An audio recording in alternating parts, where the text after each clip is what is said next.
আসসালামু আলাইকুম, সিরাজুল অপু। ঠিক পাকশি প্রান্ত থেকে কথা বলতেছি।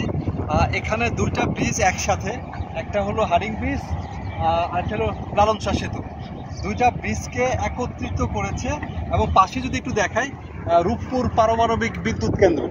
হ্যাঁ, রূপপুর পারমাণবিক বিদ্যুৎ কেন্দ্র, পাকশি এবং লালন শাহ আসলে, এবং পাশে হলো পদ্মা।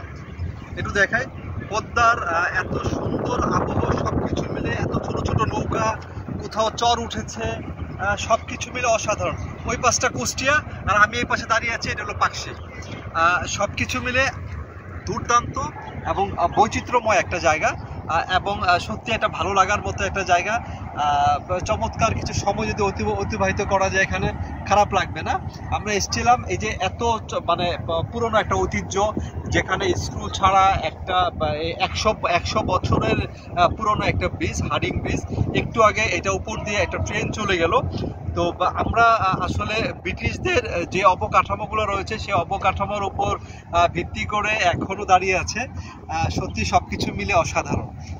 আর আরেকটু ভালো লাগছে সেটা হলো যখন পাশে দেখছি পদ্মা, ছোট ছোট নৌকা চলে যাচ্ছে এবং জেলেরা তাদের জীবিকা নির্বাহ করছে মাছ ধরার মাধ্যমে।